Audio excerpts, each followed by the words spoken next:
నాగేశ్వర గారు నమస్కారం sir. Revanth Reddy comments ఇవి. తెలుగు రాష్ట్రాల అభివృద్ధికి ఏపీతో కలిసి నడుస్తాం. రెండు తెలుగు రాష్ట్రాల అభివృద్ధి లక్ష్యంగా ఏపీ సీఎంతో సత్సంబంధాలు కొనసాగించేందుకు మేము సిద్ధము అని చెప్పి తెలంగాణ ముఖ్యమంత్రిగా రేవంత్ రెడ్డి పదవి బాధ్యతలు చేపట్టిన తర్వాత జగన్ని రేవంత్ రెడ్డి కలిసింది లేదు, రేవంత్ రెడ్డిని జగన్ హైదరాబాద్ వచ్చినా కలిసింది లేదు. సో రేవంత్ రెడ్డి వ్యాఖ్యలను ఏ రకంగా అర్థం చేసుకోవాలి, ఆంతర్యం ఏంటి అండ్ దేనికి సంకేతం ఇది? తెలుగుదేశం పార్టీ అధికారంలోకి రాబోతోంది అని చెప్పి రేవంత్ రెడ్డి భావిస్తూ ఉన్నారు. రేవంత్ రెడ్డి ఏం భావిస్తాడు అన్నది పర్టినెంట్ కాదు. ఎందుకంటే ఎన్నికల రిజల్ట్స్ రాబోతున్న సమయంలో రేవంత్ రెడ్డి ఏం భావించినా దానికి ప్రభావం ఏం లేదు కదా. ఫండమెంటల్ క్వశ్చన్ ఏంటంటే, తెలంగాణలో కాంగ్రెస్ ప్రభుత్వ అధికారంలోకి వచ్చిన కాంగ్రెస్ పార్టీతో జగన్మోహన్ రెడ్డికి పంచాయతీ కాదు. వాస్తవానికి చెప్పాలంటే కాంగ్రెస్ పార్టీ వల్లనే తెలంగాణ ప్రభుత్వంతో సంబంధాలు పెట్టుకోకపోవడం కాదు. సో ఆయనకు ముందు రేవంత్ పైన మొదటి అనుమానం ఏంటంటే, జగన్మోహన్ రెడ్డికి ఇతను చంద్రబాబు నాయుడుకు అనుకూలుడు అని. సో చంద్రబాబు నాయుడుకు రేవంత్ రెడ్డికి మధ్య ఉన్నటువంటి ఆ పాత రిలేషన్షిప్ అది రేవంత్ రెడ్డి కూడా ఏనాడు దాచుకోలేదు, ఏనాడు మొహమాట పడలేదు కూడా. ఆయన అనేక సందర్భాల్లో చంద్రబాబు నాయుడు పట్ల తనకున్న గౌరవాన్ని బహిరంగంగానే వ్యక్తం చేశాడు. సో అందువల్ల చంద్రబాబు నాయుడుకు రేవంత్ రెడ్డికి మధ్య ఉన్న personal chemistry, not even political chemistry ఉండటానికి అవకాశం లేదు. ఎందుకంటే రెండు వేరు పార్టీలు కనుక. సో చంద్రబాబు నాయుడు బీజేపీతో ఉండగా కాంగ్రెస్తో పొలిటికల్ కెమిస్ట్రీ ఉండదు. కానీ పర్సనల్ కెమిస్ట్రీ వల్ల చంద్రబాబు నాయుడుకు మద్దతుగా ఉంటాడు, అనుకూలంగా ఉంటాడు అనేటువంటి భావన జగన్మోహన్ రెడ్డిలో ఉండేది. ఎందుకంటే 2019 ఎలక్షన్ సమయంలో తెలంగాణలో కేసీఆర్ ప్రభుత్వం ఉంది, జగన్మోహన్ రెడ్డికి కేసీఆర్కు సత్సంబంధాలు ఉన్నాయి. అనేక రకాల అంశాలలో పక్క రాష్ట్రం, ముఖ్యంగా ఎన్నికల సమయంలో, మనం ఓపెన్గా చెప్తే బాగుండదు కానీ అందరికీ తెలుసు, ఎన్నికల సమయంలో పొరుగు రాష్ట్రంలో సానుకూల ప్రభుత్వం అంటే దాని లాభాలు దానికి ఉంటాయి. పొలిటికల్ మేనేజ్మెంట్ అంటాం కదా. సో ఆ పొలిటికల్ మేనేజ్మెంట్లో లాభం ఉంటుంది. సో ఆ లాభం కాస్త 2019లో జగన్మోహన్ రెడ్డికి ఉండే, ఇక్కడ కేసీఆర్ ప్రభుత్వం ఉండడం వల్ల సహకారం అందింది. కానీ 2024కి వచ్చే వరకు ఏమైందంటే, రేవంత్ రెడ్డి ప్రభుత్వం ఉండే వరకు రేవంత్ రెడ్డికి చంద్రబాబు నాయుడుతో ఉన్న పర్సనల్ కెమిస్ట్రీ ద్వారా తనకు సహకరించడనే భావన జగన్మోహన్ రెడ్డికి ఉండవచ్చు, అది నిజం కూడా కావచ్చు. ఇక రెండవ ఫ్యాక్టర్ ఏంటంటే, షర్మిల కాంగ్రెస్ పార్టీలో చేరి ఆంధ్రప్రదేశ్లో జగన్ వ్యతిరేక రాజకీయ యాక్టివిటీ చేపట్టడం. సో జగన్మోహన్ రెడ్డి ఓపెన్గానే మీడియా ఇంటర్వ్యూలో చెప్పింది, ఇది ఏమీ లోపల ఉన్నది కాదు, రేవంత్ రెడ్డి నడిపిస్తున్నాడు షర్మిలను అని. వాస్తవంగా వైఎస్ఆర్ తెలంగాణ పార్టీ నాయకురాలుగా షర్మిల రేవంత్ రెడ్డిని కూడా అటాక్ చేశారు, మనకు అది తెలుసు. కానీ ఇద్దరు కాంగ్రెస్ పార్టీ నాయకులు అయిపోయారు కనుక ఆ పంచాయతీ లేదు. సో షర్మిలను కాంగ్రెస్ ప్రయోగించడం పట్ల కూడా జగన్మోహన్ రెడ్డికి ఒక రకమైన అనుమానం ఉంది. సో ఈ రెండు కారణాల రీత్యా జగన్మోహన్ రెడ్డి తెలంగాణలో రేవంత్ రెడ్డి పట్ల సుముఖంగా వ్యవహరించలేదు. ఈవెన్ రేవంత్ రెడ్డి కూడా రాధాకృష్ణ ఓపెన్ హార్ట్ ఏబిఎన్లో ఇచ్చిన ఇంటర్వ్యూలో కూడా, ఓపెన్ హార్ట్ తార్కే ప్రోగ్రాంలో కూడా బహిరంగంగానే చెప్పాడు ఇది. సో కనీసం నాకు ఫోన్ చేసి కూడా గ్రీట్ చేయలేదు జగన్ అని. సో మినిమం కట్టసీస్ కొన్ని ఉంటాయి. వాస్తవంగా జగన్మోహన్ రెడ్డి గ్రీట్ చేయాల్సి ఉండే, ఎందుకంటే వ్యక్తిగతమైనటువంటి రిలేషన్స్ వేరు, పర్సనల్ రిలేషన్స్ వేరు, పొలిటికల్ రైవల్రీ వేరు. ఇప్పుడు ఉదాహరణకు రాహుల్ గాంధీ బర్త్డే రోజు కూడా మోడీ గ్రీట్ చేస్తాడు, మోడీ బర్త్డే రోజు కూడా రాహుల్ గాంధీ గ్రీట్ చేస్తాడు. ఎన్నికల్లో ప్రత్యర్థులుగా పోరాడినంత మాత్రం శత్రువులు కాదు. మన దురదృష్టం ఏంటంటే, మన దేశం, మన ముఖ్యంగా తెలుగు రాష్ట్రాల్లో రాజకీయాలు ఏ స్థాయికి దిగజారాయంటే శత్రువులుగా మారిపోయారు, మిత్రులుగా కాదు. నాకు ఇప్పటికి గుర్తు 2009లో నాకు బీజేపీ అభ్యర్థి రామచంద్రరావుకు మధ్య పోటీ ప్రధానంగా. నేను గెలిచిన తర్వాత రామచంద్రరావు తర్వాత 2014లో ఆయన 2015లో ఎమ్మెల్సీ కూడా అయ్యాడు. సో ఆయన వచ్చి నన్ను కౌగలించుకొని గ్రీట్ చేశాడు, అసలు ప్రత్యర్థిని కౌగలించుకొని గ్రీట్ చేశాడు. సో అది హిందూ పత్రికలో ఇద్దరము నవ్వుతూ ఉన్న ఫోటో చూసి చాలామంది అప్రిషియేట్ చేశారు. ఇదేంటయ్యా, ఇద్దరు ప్రత్యర్థులు, ఓడిపోయిన అభ్యర్థి చాలా నవ్వుతూ, ఆ ఫేస్ చూస్తే అందరికి అర్థమవుతుంది, చాలా నవ్వుకుంటూ కౌగలించుకొని కంగ్రాట్స్ చెప్పాడు. అది స్పిరిట్ ఆఫ్ డెమోక్రసీ అనేది. డెమోక్రసీలో ఒకరు గెలుస్తారు, ఒకరు ఓడతారు, అల్టిమేట్గా ప్రజల తీర్పు అది. సో కానీ మన తెలుగు రాష్ట్రాల్లో ఏంటంటే, ముఖ్యంగా ఆంధ్రప్రదేశ్లో అసలు పచ్చగడ్డి వేస్తే బగ్గుమంటదని తెలుగు సామెత. గడ్డి వేయకుండా బగ్గుమంటుంది, పచ్చగడ్డి కోసుకొస్తున్నాను అండుతోనే ఇక్కడ బగ్గుమంటుంటుంది. తీసుకురావాల్సిన అవసరం కూడా లేదు, తడిసిన గడ్డి వేసినా మా బగ్గుమనే పరిస్థితి ఉంది. సో ఆడ జగన్మోహన్ రెడ్డి, చంద్రబాబు నాయుడు కలిసి మాట్లాడుకున్నది లేదు. కలిసి చర్చించుకున్నది లేదు ఏనాడు కూడా. సో ఆ రకమైనటువంటి రాజకీయము ఆంధ్రప్రదేశ్లో ఉండడం వల్ల దాని స్పిల్ ఓవర్ ఎఫెక్ట్ తెలంగాణకు ఉండదు. వాస్తవంగా తెలంగాణకు సంబంధం ఉండకూడదు, కానీ ఆంధ్రప్రదేశ్ రాజకీయాల స్పిల్ ఓవర్ ఎఫెక్ట్ కూడా ఉంది. ఇప్పుడు జగన్మోహన్ రెడ్డి కేసీఆర్కి ఏంటి సత్సంబంధాలు అంటే 2014 తర్వాత తెలంగాణలో బీఆర్ఎస్ అధికారంలోకి వచ్చాక జగన్మోహన్ రెడ్డి ఏమో వైఎస్ఆర్ కాంగ్రెస్ క్లోజ్ చేశారు. అప్పటికే ఖమ్మం నుంచి ఒక ఎంపీ సీటు కూడా గెలిచారు పొంగులేటి శ్రీనివాసరెడ్డి, ఎమ్మెల్యే సీట్లు కూడా 3 గెలుచుకున్నారు. అయినా కూడా the first decision Jaganmohan Reddy Andhra Pradesh ఏర్పడ్డాక తీసుకున్న నిర్ణయం ఏంటంటే తెలంగాణలో తన రాజకీయ యాక్టివిటీ క్లోజ్ చేశారు. ఈవెన్ షర్మిల తెలంగాణలో పార్టీ పెట్టాలన్నా కూడా జగన్మోహన్ రెడ్డి విముఖత వద్దన్నాడని చెప్పి సజ్జల రామకృష్ణారెడ్డి బహిరంగంగా ప్రెస్ కాన్ఫరెన్స్లో చెప్పాడు జగన్ వద్దన్నాడని. సో కానీ తెలుగుదేశం పార్టీ కొనసాగింది. తెలుగుదేశం పార్టీ కొనసాగడమే కాకుండా బీఆర్ఎస్ను ఛాలెంజ్ చేసింది. మీకు 2014 ఎలక్షన్స్లో బీజేపీతో కలిసి టీడీపీ 15 సీట్లు తెలంగాణలో తెచ్చుకుంది. 15 సీట్లు టీడీపీకి వచ్చాయి, ఒక ఎంపీ సీట్ వచ్చింది మల్లారెడ్డి, 5 సీట్లు బీజేపీకి వచ్చాయి. సో తెలంగాణలో 2014 తర్వాత కూడా రాజకీయాన్ని టీడీపీ కంటిన్యూ చేయడమే కాకుండా కేసీఆర్ను ఛాలెంజ్ చేస్తూ రాజకీయం చేశారు. అందుకే 2018లో మళ్ళీ మహాకూటమి కాంగ్రెస్తో కలిసి తెలుగుదేశం పార్టీ కేసీఆర్ను ఓడించడానికి పనిచేసింది. చంద్రబాబు నాయుడు ప్రత్యక్షంగా ఎన్నికల ప్రచారంలో తెలంగాణలో పాల్గొన్నారు. తెలంగాణలో కనుక కాంగ్రెస్ టీడీపీ కూటమి పనిచేసి ఉంటే మహాకూటమి ఈ పొత్తు ఆంధ్రప్రదేశ్ కూడా ఎక్స్టెండ్ అయ్యేది. కానీ తెలంగాణలోనే వికటించింది కనుక ఆంధ్రప్రదేశ్లో జరగలేదు. సో అందువల్ల ఎప్పుడైనా రాజకీయాల్లో పర్సనల్ ఫ్రెండ్షిప్లు ఎన్నున్నా పొలిటికల్గా నువ్వు నన్ను ఛాలెంజ్ చేసేటప్పుడు ఆటోమేటిక్గా ఎదురు వ్యక్తి కూడా ఛాలెంజ్ చేస్తాడు.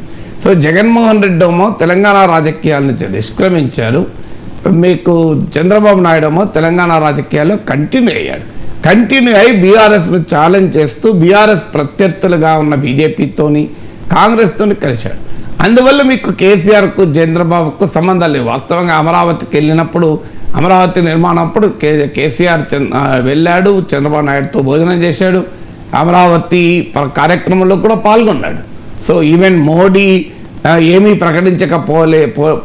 లేదు కనుక తాను ప్రకటించలేకపోయాను, లేకపోతే అమరావతికి సాయం కూడా ప్రకటిద్దామని అనుకున్నానని కూడా కేసీఆర్ అన్నాడు.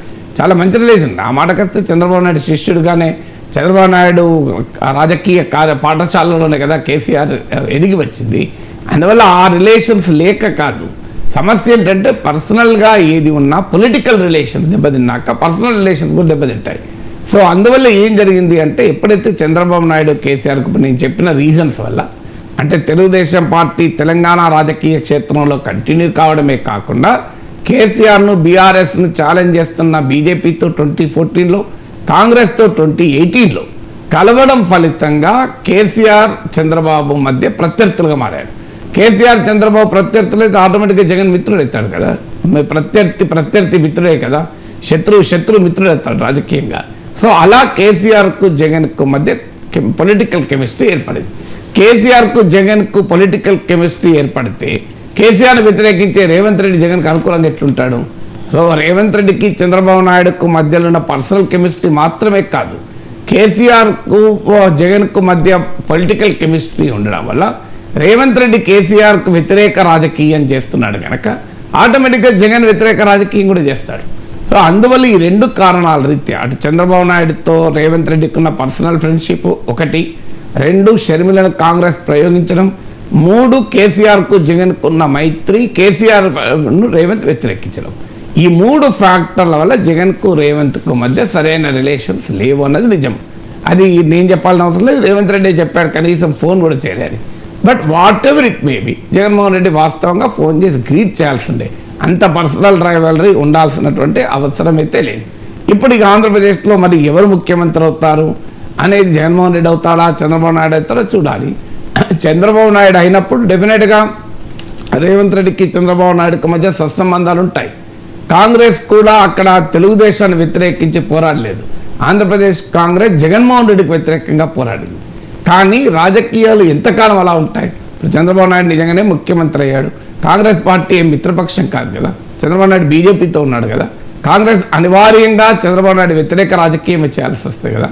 కాంగ్రెస్ పార్టీ ఆంధ్రప్రదేశ్లో చంద్రబాబు నాయుడు అధికారంలోకి వస్తే చంద్రబాబు వ్యతిరేక రాజకీయం చేస్తుంటే కాంగ్రెస్ ముఖ్యమంత్రి తెలంగాణలో రేవంత్ రెడ్డి చంద్రబాబు నాయుడుతో అనుకూలంగా ఉండగలడా? ప్రాక్టికల్గా జరగదు. అందువల్ల పర్సనల్ రిలేషన్స్ ఏమున్నా ఏ రాష్ట్ర ప్రయోజనాలు వారు చూసుకుంటారు. అందులో జాతీయ పార్టీలు కూడా ప్రాంతీయ పార్టీలుగా వ్యవహరిస్తున్న సందర్భం ఇది.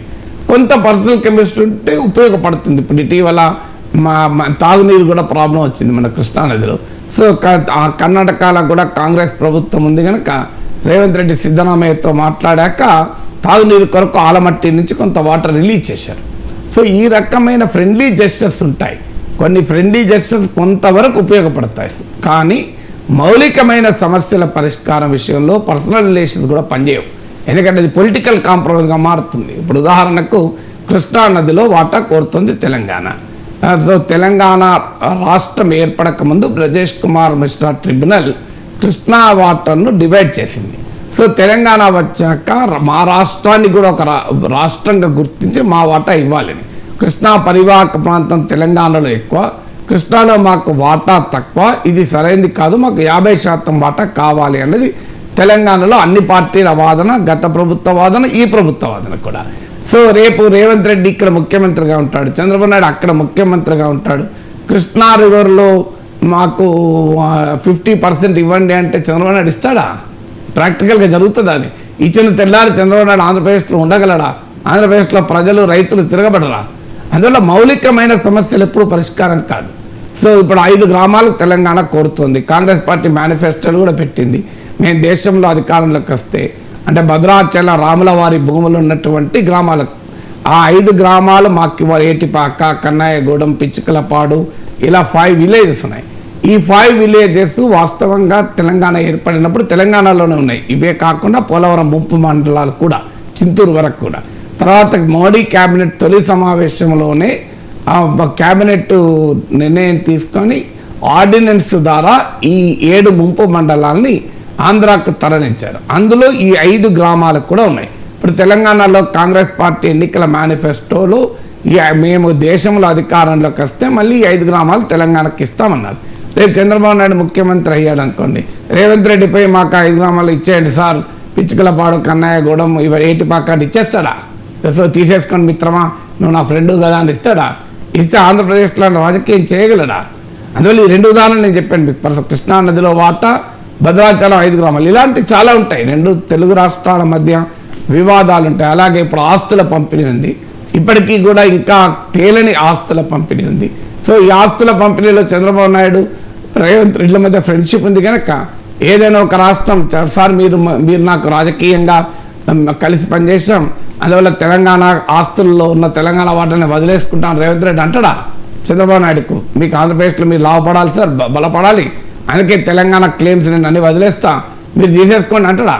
అన్న తర్వాత తెలంగాణలో రేవంత్ రెడ్డి రాజకీయం చేయగలడా? అందువల్ల పర్సనల్ కెమిస్ట్రీ చంద్రబాబు నాయుడు రేపు ముఖ్యమంత్రి అయినా రేవంత్ రెడ్డికి ఉండే పర్సనల్ కెమిస్ట్రీ కొంతవరకు మాత్రమే, అది సూపర్ఫిషియల్ ఉపయోగపడుతుంది. అందువల్ల జగన్ ఆంధ్రప్రదేశ్లో ముఖ్యమంత్రి అయినా, చంద్రబాబు నాయుడు ముఖ్యమంత్రి అయినా, తెలంగాణ ఆంధ్రప్రదేశ్ మధ్య ఉండే వివాదాల పరిష్కారంలో జరగబోయేది నామమాత్రమే. మౌలికమైన అంశాలు పరిష్కారం కావు. ఎవరి క్లెయిమ్స్ వాళ్ళకు ఉంటాయి. ఇది కేంద్ర ప్రభుత్వం 2 రాష్ట్రాలను కూర్చుండబెట్టి ఎంపైర్ చేయాలి. ఎంపైర్ చేయకుండా ఎంత ఫ్రెండ్లీ కంట్రీస్ కూడా క్రికెట్ మ్యాచ్ ఆడారు అనుకోండి, ఎంపైర్ లేకుండా ఆడగలుగుతాయా? చాలా ఫ్రెండ్లీ కంట్రీసే కావచ్చు. ఇండియా పాకిస్తాన్ కావాల్సిన అవసరం లేదు, ఇండియా ఆస్ట్రేలియా కావాల్సిన అవసరం లేదు. భారతదేశంతో ఇప్పుడు బంగ్లాదేశ్కి మంచి ఫ్రెండ్షిప్ ఉంది. ఇండియా బంగ్లాదేశ్ క్రికెట్ మ్యాచ్ ఆడితే ఎంపైర్ అవసరం లేదండి, మనం చూసుకుందాం అంటారా? అందువల్ల సాధ్యమయ్యే పని కాదు, ఇవన్నీ ఎగ్జాగరేషన్స్. అయితే కొన్ని బేసిక్ చిన్న విషయాలు డెఫినెట్గా ఉంటాయి. అందులో తెలంగాణలో ఇంకో డైమెన్షన్ ఉంది. తెలంగాణలో బీఆర్ఎస్ ఒక ప్రధాన పార్టీగా ఉంది.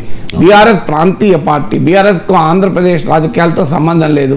అందువల్ల మీకు కాంగ్రెస్, బీజేపీ అయినా జాతీయ పార్టీలు కనుక వాళ్ళకి అక్కడ ఆంధ్రప్రదేశ్లో అవసరం ఉంటుంది, ఇక్కడ అవసరం ఉంటుంది. కానీ బీఆర్ఎస్ ఏ కాస్త రేవంత్ రెడ్డి ఈల్డ్ అయినా బీఆర్ఎస్ ఇక్కడ అన్ని రకాల ఆయుధాలు పట్టుకొని ఉంటుంది. మీరు చూడండి, చంద్రబాబు నాయుడు ఆంధ్రప్రదేశ్లో ముఖ్యమంత్రి అయితే బీఆర్ఎస్కి ఒక ప్రధాన అస్త్రం, బీఆర్ఎస్కి ఈవెన్ బీజేపీ కూడా, రేవంత్ రెడ్డి తెలంగాణ ఇంట్రెస్ట్ను కాంప్రమైజ్ చేస్తున్నాడు, చంద్రబాబు నాయుడుకు తాకట్టు పెడుతున్నాడు అంటూ బీఆర్ఎస్ అందుకుంటుంది. ఈవెన్ ఆ రాకముందు అందుకున్నది. ఇప్పుడు కృష్ణా వాటర్ విషయంలో కృష్ణా బోర్డుకు ప్రాజెక్టులు అప్పజెప్పే విషయంలో రేవంత్ ప్రభుత్వం తెలంగాణ ఇంట్రెస్ట్లను వదిలేసిందని కేసీఆర్ తీవ్రంగా ఆరోపిస్తూ నల్లగొండలో పెద్ద సభే పెట్టారు. ఆ రోజు తెలంగాణ వచ్చాక కాంగ్రెస్ పైన కేసీఆర్ ప్రయోగించిన మొదటి ఆయుధం అదే. సో అందువల్ల రేపు చంద్రబాబు నాయుడు నిజంగా ముఖ్యమంత్రి అయితే రేవంత్ రెడ్డి పైన బీఆర్ఎస్ మామూలుగా పోరాటం ఉండదు. తెలంగాణ అస్తిత్వాన్ని ఉపయోగించుకోవటానికి, తెలంగాణ వాదాన్ని ఉపయోగించుకోవటానికి చంద్రబాబు నాయుడు కాంప్రమైజ్ అయ్యాడు రేవంత్ రెడ్డి అని ఏమీ చెయ్యకపోయినా ప్రశ్నిస్తుంది. అలాంటప్పుడు రేవంత్ రెడ్డి ఈళ్ళవుతాడా? ఆయన పొలిటికల్ ఇంట్రెస్ట్ ఆయనకుండయా? సార్ ఇక్కడ పాయింట్, చంద్రబాబు నాయుడు అండ్ రేవంత్ రెడ్డి వీళ్ళిద్దరి మధ్య ఉన్న వ్యక్తిగత సంబంధం రెండు రాష్ట్ర ప్రయోజనాలకు ఉపయోగపడవచ్చు. కానీ జాతీయ స్థాయిలో Congress and NDA Bharatiya Janata party రెండు ప్రత్యర్థి పార్టీలు. మరి ఇప్పుడు డబుల్ ఇంజన్ సర్కార్ అని చెప్పి భారతీయ జనతా పార్టీ నాయకులు చెప్తూ ఉన్నారు కదా సార్, ఆంధ్రప్రదేశ్లో డబుల్ ఇంజన్ సర్కార్ రాబోతోందని చెప్పేసి. సో అక్కడేమో ఎన్డీఏ గవర్నమెంట్, ఇక్కడేమో కాంగ్రెస్ గవర్నమెంట్. మన దేశంలో ఫెడరల్ రాజకీయ వ్యవస్థ, ఫెడరల్ వ్యవస్థలో కేంద్రము రాష్ట్రము వేరువేరుగా ఉంటాయి. ఇప్పుడు కేరళలో కమ్యూనిస్టుల అధికారంలో ఉన్నాను, మోడీ వెళ్ళి వందే భారత్ ప్రారంభించలేదా? వందే భారత్ ఎక్స్ప్రెస్ కేరళకి ఇవ్వలేదా? So beyond a point central government favour చేయలేదు, beyond a point central government discriminate చేయలేదు. చాలా మందికి అర్థం కాని అంశం ఏదంటే ఎంత సానుకూల ప్రభుత్వం ఉన్నా ఒక లెవెల్ వరకే, కొంత తప్ప బియాండ్ అ పాయింట్. ఇప్పుడు ఉదాహరణకు రేపు తెలంగాణలో బీజేపీ అధికారంలోకి వస్తుంది, కృష్ణానదిలో 50% వాటా ఇచ్చేస్తుందా? కేంద్రంలో అధికారంలో బీజేపీ ఉంటుంది, తెలంగాణలో కూడా బీజేపీ ఉంటుంది. డబుల్ ఇంజన్ సర్కార్ వస్తుంది. రేపు ఆంధ్రప్రదేశ్ ప్రత్యేక హోదా ఇస్తుంది చెప్పండి నాకు. ఫస్ట్ ప్రత్యేక హోదా ఇవ్వమనండి ఆంధ్రప్రదేశ్గా, వేరేది అవసరం లేదు. అమరావతి నిర్మాణానికి 50,000 కోట్లు ఇవ్వమనండి. ఒక కొత్త మహానగర నిర్మాణం, గ్రీన్ఫీల్డ్ సిటీ అవుతుంది కదా. ఇప్పుడు ఎట్లాగో చంద్రబాబు నాయుడుకి అమరావతి నిర్మాణానికి డబ్బులు ఉండవు, ఎందుకంటే ఆయన పథకాలు సూపర్ 6 అమలు చేయాలి. సూపర్ 6 అమలు చేయడానికి ఇప్పుడు జగన్మోహన్ రెడ్డి సంక్షేమ పథకాలపైన పెట్టే ఖర్చు కన్నా రేపు చంద్రబాబు నాయుడు ముఖ్యమంత్రిగా గెలిస్తే పెట్టాలి. అందువల్ల అమరావతి నిర్మాణానికి ఎక్కడికి డబ్బులు వస్తాయి? సో లెట్ డబుల్ ఇంజన్ సర్కార్ కదా, ఒక 50,000 కోట్లు అమరావతికి ఇవ్వమనండి. విశాఖ స్టీల్ ప్లాంట్ పవన్ కళ్యాణ్ వ్యతిరేకిస్తున్నాడు, ప్రైవేటీకరణ కదా. పవన్ కళ్యాణ్ ఎన్డీఏలోనే ఉన్నాడు కదా. సో రేపు డబుల్ ఇంజన్ సర్కార్ వస్తే విశాఖ స్టీల్ ప్లాంట్ ప్రైవేటీకరణ ఆపమనండి, సంతోషపడతాం కదా. సో డబుల్ ఇంజన్ సర్కార్ వస్తే కడపలో స్టీల్ ప్లాంట్ పూర్తిగా మొదలు పెట్టమనండి. డబుల్ ఇంజన్ సర్కార్ వస్తే విశాఖ రైల్వే జోన్ ఇవ్వమనండి. డబుల్ ఇంజన్ సర్కార్ వస్తే పెట్రోకెమికల్ కాంప్లెక్స్ ఇవ్వమనండి. డబుల్ ఇంజన్ సర్కార్ వస్తే విజయవాడలో, విశాఖలో, బెంగళూరులో, కొచ్చిన్లో మెట్రో నిర్మాణం చేసినట్లు, మెట్రో నిర్మాణం సాయం చేసినట్లుగా బెంగళూరులో మెట్రో నిర్మాణానికి బీజేపీ ప్రభుత్వం సాయం చేసింది. మీకు కొచ్చిన్లో మెట్రో నిర్మాణం సాయం చేసింది, కేరళలో అవసరం పెరగాలని కోరుకున్నది కనుక. కర్ణాటకలో పార్టీకి పొలిటికల్ స్టేక్స్ ఉన్నాయి కనుక. ఆంధ్రప్రదేశ్లో మరి ఇదే విజయవాడ మెట్రో, విశాఖ మెట్రోకు ఎందుకు కేంద్రం సాయం చేయదు? బెంగళూరు కన్నడ ప్రజలు, మలయాళీ ప్రజల్లాగా తెలుగు ప్రజలు కారా? ఇవ్వమనండి, డబుల్ ఇంజన్ సర్కారే కదా. అందువల్ల డబుల్ ఇంజన్ సర్కార్ వస్తే ఆంధ్రప్రదేశ్ తెలంగాణ తర్వాత సంగతి. మొదలు ఆంధ్రప్రదేశ్ ప్రయోజనాలు నెరవేరితే అప్పుడు తర్వాత సంగతి. ఆంధ్రప్రదేశ్ ఇప్పుడు మీకు తెలుగుదేశం పార్టీ, జనసేన కలిపి విడుదల చేసిన మేనిఫెస్టో, సిద్ధార్థనాథ్ సింగ్ బీజేపీ ప్రతినిధి ముట్టుకోవటానికి కూడా సిద్ధపడిన మేనిఫెస్టో, మోడీ ఎండార్స్ చేయని మేనిఫెస్టోలో ఏముంది? ఎన్డీఏ మేనిఫెస్టోగా చెప్పబడి మోడీ ఎండార్స్ చేయని సిద్ధార్థనాథ్ సింగ్ పక్క నుండి కూడా పట్టుకోవడానికి నిరాకరించిన మేనిఫెస్టోలో ఏముంది? సూపర్ 6కు కేంద్ర ప్రభుత్వం సహాయంతో సూపర్ 6 అమలు చేస్తామని, కేంద్ర ప్రభుత్వం సూపర్ 6 అమలుకు ప్రత్యేక గ్రాంట్ ఇవ్వమని సంతోషపెడతాం కదా. డబుల్ ఇంజన్ సర్కారే కదా. మీరు బీజేపీ, టీడీపీ, జనసేన కలిసే ప్రామిస్ చేసినట్టు కదా. వాళ్ళ అఫీషియల్గా మేనిఫెస్టోని ఎండర్ చేయకపోవచ్చు, కానీ ఎక్కడ మాకు సంబంధం లేదని అనలేదు కదా. సో అందువల్ల రేపు మోడీని సూపర్ 6 కావాల్సిన నిధులు ఇవ్వమనండి. అందువల్ల డబుల్ ఇంజన్ సర్కారే కదా, ఇవ్వబడండి, సంతోషం కదా.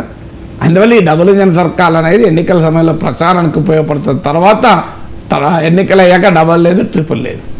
Right sir. ఇక నెక్స్ట్ టాపిక్, తెలంగాణ ఆవిర్భావ దినోత్సవానికి సోనియాను పిలుస్తాం ముఖ్య అతిథిగా అని చెప్పి తెలంగాణ క్యాబినెట్ భేటీలో రేవంత్ రెడ్డి, మంత్రులు వీళ్ళందరూ కలిసి ఒక డెసిషన్ తీసుకున్నారు, తీర్మానం కూడా చేశారనుకుంటా. సో దీన్ని భారతీయ జనతా పార్టీ అబ్జెక్ట్ చేస్తోంది సార్. సోనియాను ఏ హోదాలో, ఏ ప్రాతిపదికన పిలుస్తారు అని చెప్పేసి. సో అంటే తెలంగాణ ఆవిర్భావ దినోత్సవానికి రావడానికి సోనియా హోదా అవసరమా అంటే తెలంగాణ రాష్ట్ర ప్రభుత్వం అధికారికంగా నిర్వహిస్తున్న వేడుకలు గనక టెక్నికల్గా ఆ క్వశ్చన్ అడుగుతున్నారు BJP. That is a technical question. ఎందుకంటే తెలంగాణ రాష్ట్ర ప్రభుత్వం నిర్వహిస్తున్న కార్యక్రమం. తెలంగాణ రాష్ట్ర ప్రభుత్వ అధికారిక కార్యక్రమానికి అనధికార హోదా కదా. సోనియా గాంధీ తెలంగాణ ఇచ్చిన సమయంలో యూపీఏ చైర్పర్సన్, కానీ ఈరోజు కాంగ్రెస్ పార్టీ నాయకురాలు మాత్రమే. సో కాంగ్రెస్ పార్టీ నాయకురాలు ఎలా వస్తారు అనేది క్వశ్చన్. సో అంటే సాంకేతికంగా, కానీ రాష్ట్ర ప్రభుత్వానికి ఆ మేరకు ప్రెరగేటివ్ ఉండదా?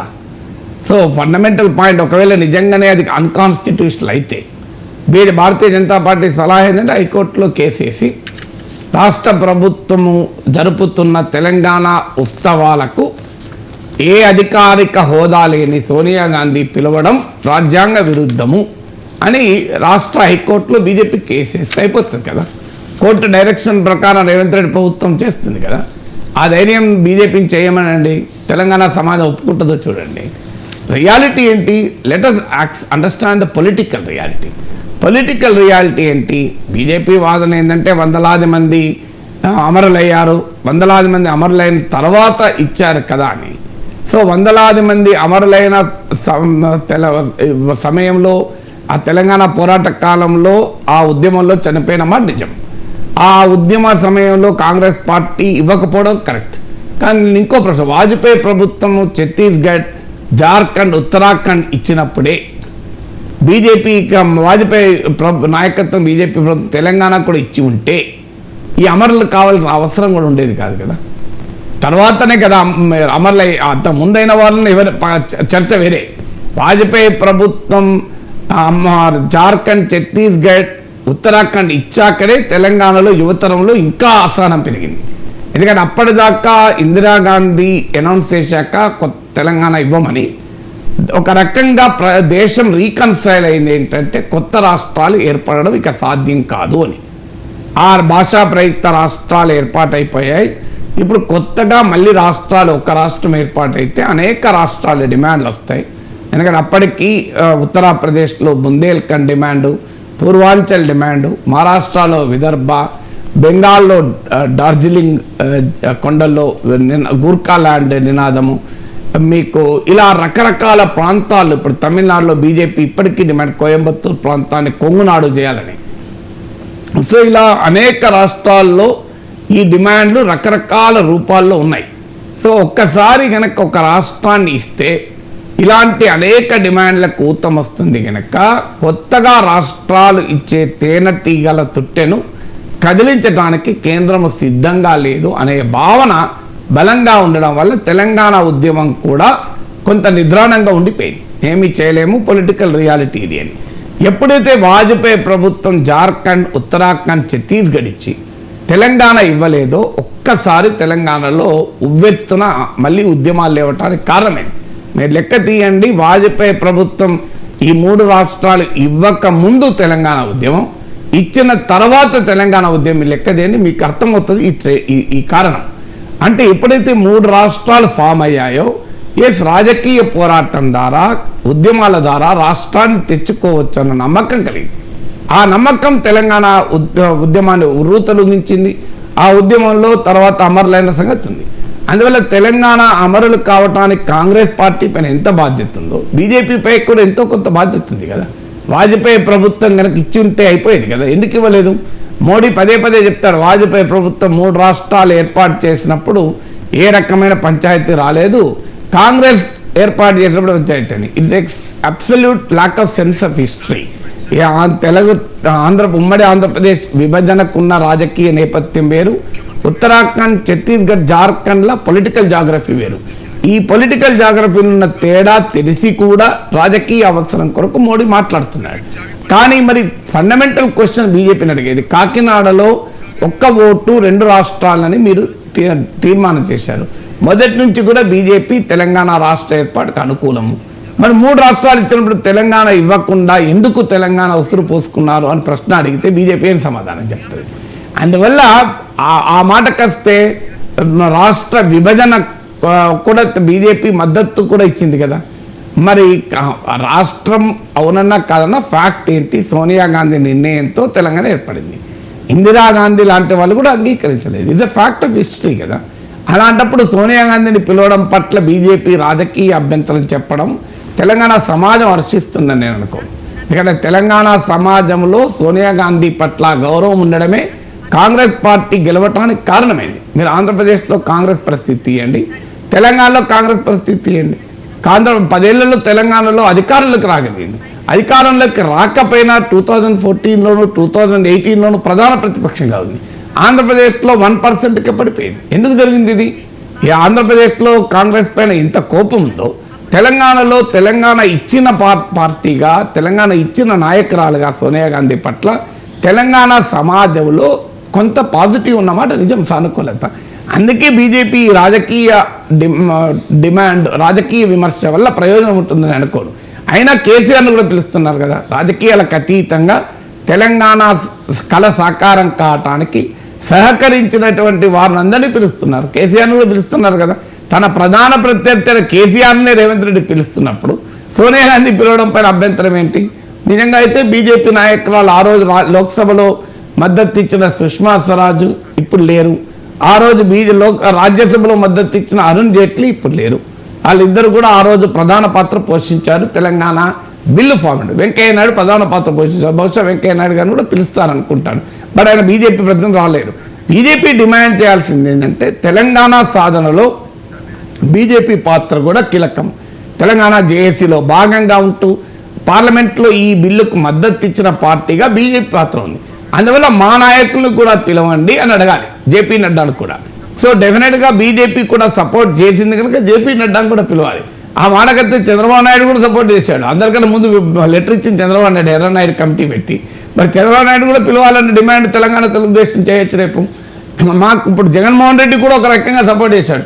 ఆర్టికల్ 3 ఉండగా మమ్మల్ని ఎందుకు అడుగుతారన్నారు. మీకు గుంటూరులో విజయమ్మ దీక్ష కూడా రాష్ట్రం విడగొట్టద్దని కాదు, సమన్వయం కావాలని అడిగారు. వాళ్ళని కూడా పిలవాలి. సిపిఐ కూడా మద్దతు ఇచ్చింది. సిపిఐ పిలవాలి. ఒక్క సిపిఎం మినహా అన్ని రాజకీయ పార్టీలు రాష్ట్ర విభజనకు మద్దతు ఇచ్చాయి కదా. సో అందువల్ల ఆ ప్రాతిపదికన ఏమన్నా అడిగితే బీజేపీ అడగచ్చు మా నాయకులను ఎందుకు పిలవాలని. కానీ సోనియా గాంధీని ఎందుకు పిలుస్తున్నారు అంటే కేసీఆర్నే పిలవగా సోనియా గాంధీ రేవంత్ రెడ్డి పిలవడా? అది పిలిస్తే నేరం అవుతుందా? Right sir. ఇక ఎన్నికల ప్రచారంలో కేంద్ర హోంమంత్రి బీజేపీ అగ్రనేత అమిత్ షా ఒడిశా ముఖ్యమంత్రి నవీన్ పట్నాయక్ వయస్సు మీద, ఆయన ఆరోగ్య పరిస్థితి మీద కొన్ని కామెంట్స్ చేశారు సార్. ఆయనకు వయసు మీద పడుతోంది, ఆయన విశ్రాంతి తీసుకోవాలని సూచించారు. దానికి చిదంబరం కౌంటర్ ఇచ్చారు సార్ అమిత్ షాకి. మోదీకి అమిత్ షా సంకేతం ఇస్తూ ఉన్నారా? మోదీ ఏజ్ కూడా 74 ఇయర్స్ కదా, అంటే భవిష్యత్తులో అమిత్ షా ప్లేస్లో మీరు రావాలి, మోదీ ప్లేస్లో మీరు రావాలని కోరుకుంటూ ఉన్నారు అంటూ ఆయన కామెంట్ చేశారు. నిజంగా అమిత్ షా అంటే ఇంకొక కామెంట్ కూడా చేశారు సార్. ప్రధాని పీఠాన్ని మోదీ దక్కించుకోలేకపోతే, భారతీయ జనతా పార్టీ గెలవకపోతే ఈసారి అమిత్ షా సంతోషిస్తారేమో అన్నట్టుగా కూడా చిదంబరం కామెంట్ చేశారు. అది రాజకీయ ప్రశ్నలకు రెడీ కామెంట్ చేస్తారు కానీ దాంట్లో క్వశ్చన్ అది కాదండి. క్వశ్చన్ ఏంటి అంటే చిదంబరం ఏమన్నాడు, అమిత్ షా ఏమన్నాడు, ఒకరి మీద ఒకరు పొలిటికల్ పార్టీలు ఒకరి మీద ఒకరు అనుకుంటారు. సో అది ఇష్యూ కాదు. ఇష్యూ ఏంటి అంటే మీరు అడగాల్సిన ప్రశ్న కూడా ఏంటంటే అమిత్ షా వయస్సుకు రాజకీయాలకు లింక్ చేశారు. ఫండమెంటల్ పాయింట్ అది. ఇప్పుడు నవీన్ పట్నాయక్ వయస్సు 77 ఏళ్ళు, ఆయన అనారోగ్యంతో ఉన్నాడు, ఆయన అంటూ ఛాలెంజ్ చేశారు. ఫండమెంటల్ క్వశ్చన్ అది. ఈ రకంగా కామెంట్ చేయడం పొలిటికల్ డీసెన్సీ అవుతుందా? సో ఈ రకమైన కామెంట్లను బీజేపీ మరి యాక్సెప్ట్ చేస్తుందా? బీజేపీ కూడా ఇంప్లిమెంట్ చేస్తుందా? అంటే వయస్సు అనారోగ్యం ఉన్న వారిని బీజేపీ పక్కకు పెడుతుందా? సుశీల్ కుమార్ మోడీ ఇటీవలనే చనిపోయాడు, బీహార్ మాజీ ఉప ముఖ్యమంత్రి. ఆయన క్యాన్సర్తో చనిపోయాడు. ఆయన చివరి నిమిషం వరకు కూడా ఆయన బీజేపీలో యాక్టివ్గానే ఉన్నాడు కదా. సో నువ్వు క్యాన్సర్ వచ్చిందని చెప్పి బీజేపీ దూరం పెట్టిందా సుశీల్ కుమార్ మోడీని? మన letters be factual. Sushil Kumar మోడీని బీహార్ మంత్రివర్గంలోకి తీసుకోవాలని బీజేపీ భావించింది. ఉప ముఖ్యమంత్రిగా మళ్ళీ సుశీల్ కుమార్ మోడీ అయ్యేవాడు. ఆయన రిజెక్ట్ చేశాడు. నాకు అనారోగ్యంగా ఉంది, క్యాన్సర్తో ఉన్నాను, అందువల్ల నేను తీసుకోను అని సుశీల్ కుమార్ మోడీ పర్సనల్లీ రిజెక్టెడ్. లేకపోతే ఆయనకు బీహార్ ప్రభుత్వంలోనూ కేంద్ర ప్రభుత్వంలోనూ బీజేపీ తీసుకుందామని రెడీ అయింది. మరి ఎందుకు రెడీ అయింది? అందువల్ల వయస్సు అంటే ఇప్పుడు మీకు 74 ఇయర్స్ నరేంద్ర మోడీ. సో వయస్సు ఇప్పుడు చంద్రబాబు నాయుడుకు వయసు లేదా? మరి వీళ్ళందరినీ రాజకీయాల నుంచి పక్క పెడదామా? సో ఒక వ్యక్తి తన వయస్సు వల్ల లేదా అనారోగ్యం వల్ల తాను నిర్వహించేటువంటి పాత్రకు నిర్వహించే పదవికి న్యాయం చేయనప్పుడు మాత్రం ప్రశ్నించాలి. నేను ఒప్పుకుంటాను. సో మీకు నవీన్ పట్నాయక్ 77 ఇయర్స్ ఉండడం వల్ల, ఆయన హెల్త్ బాగలేకపోవడం వల్ల, ఆయన ముఖ్యమంత్రిగా తన బాధ్యతలు సరిగా నిర్వర్తించలేడని గనక బీజేపీ గనక నిరూపించగలిగితే ఆ ప్రశ్న కరెక్ట్ అవుతుంది. అలా కానప్పుడు just because of age and ill health, అలా అంటే మీకు అమెరికా అధ్యక్ష పదవికి పోటీ పడుతున్న ఇద్దరి వయసు ఎంత? బైడెన్ వయసేనా, ట్రంప్ వయసేనా? వాళ్ళిద్దరికి అనారోగ్యాలు లేవా? 70 క్రాస్ అయితే చాలా అనారోగ్యాలు ఉంటాయి, అనివార్యంగా ఉంటాయి. సో ఆర్ది రాజ్యాంగం ఏం చెప్తోంది? ఇన్కెపాసిటేటెడ్ అయితే, అంటే ఆరోగ్య రీత్యా అతను పనిచేయలేని స్థితిలో ఉంటే అని అనాలి. So unfortunately personal aspect, age and health, వీటిని రాజకీయాల్లోకి తీసుకొచ్చి ప్రత్యర్థులపైన అటాక్ చేయడం రాజకీయ సంస్కారం అనిపించుకోదు. అందులో హోంమంత్రి స్థాయిలో దేశంలో 2వ పొజిషన్లో ఉన్న వ్యక్తి మాట్లాడాల్సినటువంటి అంశం అసలే కాదు. అన్ఫార్చునేట్లీ రెండవ పొజిషన్, మొదటి పొజిషన్లో ఉన్న మోడీ కూడా మాట్లాడాడు. సోనియా గాంధీ పారిపోయింది అన్నారు. అసలు ఏమాత్రమైన మానవత్వంతో ఆలోచించదాం. సోనియా గాంధీకి క్యాన్సర్ అందరికీ తెలుసు. క్యాన్సర్తో ఆమె గత కొన్నేళ్ళుగా ఫైట్ చేస్తోంది. మీరు ఆమె ఎలక్షన్ మీటింగ్లో ఆమె చూడండి, ఎంత బలహీనంగా ఉంటారో మనకే అర్థమవుతుంది. సో ఆమె అందుకే ప్రత్యక్ష రాజకీయాల్లో పోటీ చేయకూడదని నిర్ణయించుకొని ఆమె రాజ్యసభకు రాజస్థాన్ నుంచి వెళ్ళారు. రాజ్యసభకు మనకు తెలుసు, మన్మోహన్ సింగ్ వీల్ చైర్లో వచ్చి కూడా రాజ్యసభ అటెండ్ అయ్యాడు. అటెండ్ కావడమే కాదు, రాజ్యసభలో మాట్లాడాడు. సో ప్రత్యక్ష రాజకీయాల్లో తన అనారోగ్యం రీత్యా, వృద్ధాప్యం రీత్యా సోనియా గాంధీ నిష్క్రమిస్తే పారిపోయారని విమర్శించారు. ఇక్కడేమో నవీన్ పట్నాయక్ రాజకీయాల్లో ఉంటే ముసలోనివైనా నీకు రోగాలునే ఎందుకున్నావు అంటారు. చూడండి ఎంత ఆశ్చర్యము బీజేపీ స్టాండ్. సోనియా గాంధీ విషయంలో ఏ స్టాండ్ తీసుకున్నారు?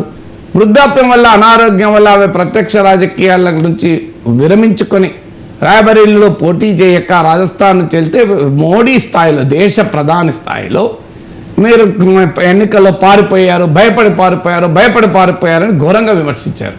అసలు ఏమాత్రమైన మానవత్వంతో ఆలోచిద్దాం. న్యాయమా ఇది?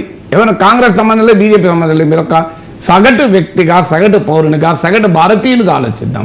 క్యాన్సర్తో ఫైట్ చేస్తున్న ఒక వ్యక్తి తాను ప్రత్యక్ష రాజకీయాల్లో ఉండలేను అంటూ పక్కకు జరిగితే ఆమె పారిపోయినట్టు అవుతారా? అక్కడేమో ఆమెను పారిపోయినా అన్నారు, ఇక్కడ నవీన్ పటేల్ ఉంటేనేమో ఎందుకున్నాం అన్నారు. మరి ఏం చేయాలి చెప్పండి? అంటే ప్రతిపక్ష నేతలు ఏం చేయాలి? వయసు మీద పడితే ఉంటే ఎందుకున్నామంటది, లేకపోతే పారిపోయినామంటది. ఏం చేయాలి చెప్పండి? ఇదే నవీన్ పట్నాయక్ కనుక రాజకీయ నిష్క్రమించి వేరే వాళ్ళకి అప్పేస్తే నవీన్ పట్నాయక్ పారిపోయాడు అని మళ్ళీ అనేవాళ్ళు. సోనియా గాంధీ చేస్తే పారిపోయారన్నారు కదా, నవీన్ పట్నాయక్ చేస్తే ఎందుకున్నామన్నారు. సో అందువల్ల మోడీ అమిత్ షాలు కూర్చొని డిసైడ్ చేయాలి నవీన్ పట్నాయక్ ఏం చేయాలి, సోనియా గాంధీ ఏం చేయాలని. అందువల్ల రాజకీయాల్లో మనకు సంస్కారాన్ని వదలకూడదు, ప్రైవసీ, పర్సనల్ అంశాలు తీసుకురాకూడదు. ఎప్పుడు కూడా వ్యక్తిగతమైన అంశాలు ఒకటే ప్రాతిపదిక. ఆ ప్రాతిపదిక ఏంటి? వారు తాము నిర్వహించాల్సిన పదవికి న్యాయం చేయకపోతే అప్పుడు మనం గౌరవంగా మీకున్న వయసు రీత్యా, ఆరోగ్యం రీత్యా న్యాయం చేయలేకపోతున్నారు అనే యాంగిల్లో మాట్లాడాలి తప్ప వ్యక్తిని వయస్సుతోని, ఆరోగ్యంతో టార్గెట్ చేస్తే ఈ దేశంలో ఎవడు మిగలడు. నేను చెప్తున్నా కదా, ఎవరు మిగలడు. ప్రతి ఒక్కరికి ఏదో ఒక అనారోగ్యం ఉంటుంది. నాకు చూపెట్టమని అనారోగ్యం లేని రాజకీయ నాయకులు ఎవరు? ఏదో ఒక అనారోగ్యం లేని రాజకీయ నాయకులు ఉంటారా? ఎందుకుంటాయంటే రాజకీయాలంటే హెక్టిక్ యాక్టివిటీ, బీపీ షుగర్ అని ఉంటుంది. మీకు రాజకీయాల్లో బీపీ షుగర్ లేని నాయకులు ఎంతమంది లెక్కలు తీయండి. నా అంచనా 70-80% మందికి బీపీ షుగర్ ఉంటుంది, 70% కన్నా. అందువల్ల ఎప్పుడు కూడా ప్రైవసీ అంటే పర్సనల్ లైఫ్ను, ఏజ్ను, హెల్త్ను, వాళ్ళ కుటుంబ సంబంధాలను తీసుకొచ్చేటువంటి స్థాయికి దేశ ప్రధాని, హోంమంత్రి తగ్గడం అంటే చాలా ఆవేదన కలిగించే అంశం. Is this the political discourse? Naveen Patnaik ప్రభుత్వం పనిచేయకపోతే ప్రశ్నించండి, ఆ ప్రభుత్వ విధానాన్ని ప్రశ్నించండి. ఏజ్ను, ఆరోగ్యాన్ని ప్రశ్నిస్తే అక్కడేమో సోనియా గాంధీ అనారోగ్యంతో వెళ్ళిపోతే అక్కడ పారిపోయారంటది. ఇదేం విమర్శలండి? వ్యక్తిగత విమర్శలు. వయస్సును, ఏజ్ను, హెల్త్ను పైన మోడీ, అమిత్ షా స్థాయిలో మాట్లాడితే భారతదేశంలో నాగరికత అంగీకరిస్తుందని అనుకోను. ఇక ఇండి కూటమి ఇండియా కూటమి అధికారంలోకి వస్తే ఇండియా కూటమికి మెజారిటీ వస్తే ఎవరు పిఎం అవుతారు అనే చర్చ కూటమిలోనే జరుగుతోంది. కూటమిలో బహుశా క్లారిటీ లేదనుకుంటా సార్. దీనికి సంబంధించి కేజ్రీవాల్ ఒక కామెంట్ చేశారు, ప్రధాని కావాలని నాకు లేదు, ఆప్ 22 చోట్ల పోటీ చేస్తున్న చిన్న పార్టీ అని చెప్పేసి ఆయన క్లారిటీ ఇచ్చేశారు, ఆయనకి ఉద్దేశం లేదు అని. మరి కేజ్రీవాల్ రాహుల్ గాంధీని పిఎంగా యాక్సెప్ట్ చేస్తారా? కేజ్రీవాల్ యాక్సెప్ట్ చేయడం మీద ఆధారపడి ఉండదు కదండి. ఇప్పుడు ఫస్ట్ పాయింట్, అసలు రాహుల్ యాక్సెప్ట్, ఈ ప్రశ్న ఎప్పుడు వస్తుంది నాకు చెప్పండి. ఇండియా కూడా వస్తాయి ఇంకా. మరి ఇప్పుడు ఏం ప్రశ్న ఇది? ఇష్యూ అది కాదు. మళ్ళీ కూడా ఇష్యూ ఏంటి అంటే, ఇండియా కూటమి నేతలు ఎందుకు ఈ ప్రశ్న దాటవేస్తున్నారు? క్వశ్చన్ ఇది. కేజ్రీవాల్ యాక్సెప్ట్ చేస్తారా అంటే, యాక్సెప్ట్ చేసే కదా ఇండియా కూటమిలో ఉంది. యాక్సెప్ట్ చేయకపోతే ఇండియా కూటమిలో ఉండరు కదండి. కాంగ్రెస్తో కలిసి ఉన్న తర్వాత కాంగ్రెస్ పార్టీ రేపు ఎక్కువ సీట్లు వస్తే రాహుల్ గాంధీ ప్రధానమంత్రి అవుతారన్న సంగతి ఎవరు తెలియదా? అందరూ తెలుసు కదా. అందువల్ల ఆ కేజ్రీవాల్ యాక్సెప్ట్ చేస్తాడా లేడా అన్నది క్వశ్చన్ కాదు. ఎవరైనా యాక్సెప్ట్ చేస్తారు పొలిటికల్గా కలిసినప్పుడు. ఫండమెంటల్ క్వశ్చన్ ఏంటంటే, ఒకటి, కేజ్రీవాల్ పోటీ నుంచి తనకు తానే పక్కకు జరుగుతున్నాడు. ఎందుకు జరుగుతున్నాడు అంటే అది కరెక్ట్. అది ఎందుకంటే కేజ్రీవాల్కు ఆమ్ ఆద్మీ పార్టీ పోటీ చేస్తున్నది 22 సీట్లు ఆయనే చెప్పాడు. సో ఆమ్ ఆద్మీ పార్టీకి ఉన్న లిమిటేషన్ కేజ్రీవాల్కి తెలుసు కనుక ఆయన కేసీఆర్ లాగా క్లెయిమ్ చేసుకోవాలి. కేసీఆర్ నేను కూడా పిఎం రేస్లో ఉన్నాను అన్నాడు. కేసీఆర్ ఏమో 17 సీట్లకే పోటీ చేస్తున్నాడు. 17 సీట్లకే పోటీ చేస్తున్న కేసీఆర్ నిజంగా చెప్పాలంటే 16 సీట్లకే పోటీ చేస్తున్నట్లు. ఓవైసీ పైన సీరియస్గా పోటీ చేయరు బీఆర్ఎస్. 17 సీట్లకు పోటీ చేస్తున్న కేసీఆర్ ఏమో నేను ప్రైమ్ మినిస్టర్ రేస్లో ఉన్నానన్నాడు. కేజ్రీవాల్ ఏమో ఇండియా కూటమిలో ఉంటూ కూడా తాను ప్రైమ్ మినిస్టర్ రేస్లో లేను, ఎందుకంటే 22 సీట్లకే పోటీ చేస్తున్నాను అన్నాడు. సో అందువల్ల వాస్తవం అది కేజ్రీవాల్ చెప్పింది వాస్తవం. ఎందుకంటే 22 సీట్లకు పోటీ చేసే పార్టీ ఇండియా కూటమి అధికారంలోకి రావాలంటే 272 సీట్లు రావాలి. 272 సీట్లలో 10% కూడా పోటీ చేయని పార్టీ ఏ రకంగా ప్రైమ్ మినిస్టర్ పోస్ట్ క్లెయిమ్ చేసుకుంటుంది? ఒకవేళ క్లెయిమ్ చేసుకున్న అది స్థిరంగా ఉంటుందా? దేవగౌడ ప్రభుత్వ అనుభవం మనం చూసాం కదా. విపి సింగ్ ప్రభుత్వ అనుభవం మనం చూసాం కదా. కర్ణాటకలో కుమారస్వామి ప్రభుత్వ అనుభవం చూసాం కదా. In the interest of the stable government కూడా కూటమిలో ఉన్న పెద్ద పార్టీ నాయకత్వం వహించాలి తప్ప చిన్న పార్టీల నాయకత్వం వహిస్తే సాధ్యమయ్యే పనే కాదు. అందుకే ఇక మరి ఇండియా కూటమి నాయకులు ఎందుకు దాటవేస్తున్నారు ఈ ప్రశ్న? ఎందుకంటే ఈ ప్రశ్న వేయడం వల్ల అనవసరమైన విభేదాలు ముందుకొస్తాయి. ఎందుకంటే ఇండియా కూటమిలో ఉన్న వివిధ నేతలకు వారికి ఆకాంక్షలు ఉన్నాయి. ఇప్పుడు మమతా బెనర్జీ రేపు ఆమె 40 సీట్లు గెలుచుకుంటే తాను ప్రైమ్ మినిస్టర్ కంటెండర్ కావచ్చు అని ఆమె కోరికుంది. మీకు అఖిలేష్ యాదవ్కు కోరిక ఉండొచ్చు, స్టాలిన్ కోరిక ఉండొచ్చు, పిఎం పదవి ఎవరికి ఉండదు కోరిక. సో రేపు కేజ్రీవాల్ నాకు లేదని అన్నా ఆయనకు కూడా అవకాశం ఉంటే ఆయన ఎందుకు వదులుకుంటాడు? సో వీళ్ళందరికీ కంపీటింగ్ పొలిటికల్ ఆస్పిరేషన్స్ ఉన్న పదవి ప్రైమ్ మినిస్టర్ పదవి. సో కంపీటింగ్ మీకు ఎన్డీఏలో ఈ ప్రాబ్లం లేదు. ఎన్డీఏలో చంద్రబాబు నాయుడు ఆశించడం లేదు కదా prime minister post, Nitish Kumar ఆశించినా ప్రయోజనం లేదు కదా, మీకు దేవగౌడ ఆశించడం లేదు కదా మిత్రపక్షాలు అయినప్పటికీ. కానీ ఇండియా కూటమిలో ఉన్న ప్రత్యేకత రీత్యా దానికి ఉన్న క్యారెక్టర్ రీత్యా మిగతా నాయకులు కూడా కంపీట్ చేస్తారు. సో కంపీటింగ్ పొలిటికల్ ఆస్పిరేషన్స్ ఉన్నప్పుడు ఒక నాయకుడు ప్రైమ్ మినిస్టర్ అని చెప్పడం ద్వారా మిగతా వారిలో అన్రెస్ట్ క్రియేట్ అయ్యే అవకాశం ఉంటుంది. అది ఎన్నికల ముందు మంచిది కాదు. రెండవది ఏంటంటే రాష్ట్ర రాజకీయాలు వేరు, జాతీయ రాజకీయాలు వేరు. జాతీయ రాజకీయాల్లో రాహుల్ గాంధీ నాయకత్వాన్ని మిగతా పార్టీలు అంగీకరించక తప్పదు రేపు నిజంగానే ఇండియా కూటమికి అధికారం వస్తే. కానీ రాష్ట్రాల్లో రాహుల్ గాంధీ నాయకత్వాన మేము పార్లమెంట్ ఎన్నికలకు పోతామని ఈ పార్టీలు చెప్పలేవు. ఇప్పుడు బెంగాల్లో రేపు పోస్ట్ పోల్ సినారియాలో తృణమూల్ కాంగ్రెస్ రాహుల్ గాంధీ ప్రైమ్ మినిస్టర్ అయితే సమర్థిస్తుంది, ఎందుకంటే కాంగ్రెస్ పార్టీ సమర్థిస్తుంది. కానీ బెంగాల్లో రాహుల్ గాంధీ నాయకత్వంలో ఎన్నికలకు పోగలుగుతుందా మమతా బెనర్జీ? కేరళలో సిపిఎం గెలిచిన ఎంపీలు డెఫినెట్గా Rahul Gandhi prime minister support చేస్తారు. కానీ మరి ఇటీవల కేరళ అసెంబ్లీ ఎన్నికల సమయంలో రాహుల్ గాంధీ పినరయ్ విజయన్ల మధ్యనే కదా వాద ప్రతివాదాలు నడిచాయి. వాయనాడులో రాహుల్ గాంధీని ఓడించడానికే సిపిఎం పనిచేసింది కదా. అందువల్ల కేరళ రాష్ట్రంలో సిపిఎం రాహుల్ గాంధీ నాయకత్వంలో మేము పార్లమెంట్ ఎన్నికలకు పోతామని అనగలరా? అలాగే మీకు ఉత్తరప్రదేశ్లో కాంగ్రెస్ పార్టీ చిన్న పార్టీ, సమాజ్వాదీ పార్టీ పెద్ద పార్టీ. అలాంటి యూపీ రాజకీయాల్లో రాహుల్ గాంధీ ప్రధానమంత్రిగా మేము పోతున్నాం, మీరు మాకు ఎంపీ సీట్లు ఇవ్వండి అంటే ఉత్తరప్రదేశ్ ప్రజలు ఇస్తారా? అందువల్ల ఈ నేషనల్ పొలిటికల్ రియాలిటీకి, స్టేట్ లెవెల్ పొలిటికల్ రియాలిటీకి మధ్య ఉన్నటువంటి తేడా, ఈ మధ్యలో ఉన్నటువంటి తేడా వల్ల కూడా అనివార్యంగా ప్రైమ్ మినిస్టర్ పదవి అనేది చర్చకు తీసుకురారు. అందువల్ల ఇండియా కూటమి పదే ఈ ప్రశ్నను దాటవేయడానికి ఉన్న రెండవ డైమెన్షన్. ఈ ప్రశ్న దాటవేయడానికి ఉన్న మూడవ డైమెన్షన్ ఏంటంటే, ఒక్కసారి రాహుల్ గాంధీ ప్రైమ్ మినిస్టర్ అని ముందుకు వస్తే భారతీయ జనతా పార్టీ అడ్వాంటేజ్ తీసుకుంటుంది. మోడీ వర్సెస్ రాహుల్ అనేటువంటి డిబేట్ ముందుకు వచ్చి, దీనివల్ల మోడీ ఇప్పటికీ కూడా మోడీ వర్సెస్ రాహుల్ గాంధీ అంటే మోడీకి అప్పర్ హ్యాండ్ ఉంటుంది కనుక ఎన్డీఏ లాభపడుతుంది. ఈ మూడు కారణాల రీత్యా ఇండియా కూటమి ఎన్నిసార్లు బీజేపీ చెప్పినా పీఎం పదవి అనే దాన్ని దాటవేస్తారు. ఎందుకంటే పార్లమెంటరీ డెమోక్రసీలో ఎన్నికలకు ముందు ప్రధానమంత్రి డిసైడ్ చేయాల్సిన అవసరం లేదు. తెలంగాణలో అసెంబ్లీ ఎన్నికలకు ముందు బీజేపీ ముఖ్యమంత్రి ఏం చెప్పలేదు కదా. బండి సంజయ్ ఈటల ఇద్దరు ఫోటోలు వేశారు. ఎందుకు చెప్పలేదు? ఇంకా మేము అధికారంలోకి వస్తే బండి సంజయ్ సీఎం అవుతాడు, మేము అధికారంలోకి వస్తే ఈటల రాజేందర్ సీఎం అవుతాడు బీజేపీ ఎందుకు చెప్పలేకపోయింది? చెప్పితే బండి సంజయ్ ఈటల రాజేందర్ మధ్య విభేదాల వల్ల బీజేపీ దెబ్బతింటుంది, అందుకే చెప్పలేదు. అంటే మీరేమో అసెంబ్లీ ఎన్నికలకు పోటీ చేసేటప్పుడు ముఖ్యమంత్రి ఎవరు చెప్పరు, పార్లమెంట్ ఎన్నికలప్పుడు మాత్రం ప్రధానమంత్రి చెప్పాలని డిమాండ్ చేస్తారు. ఇది న్యాయమవుతుందా? Right sir, thank you so much sir.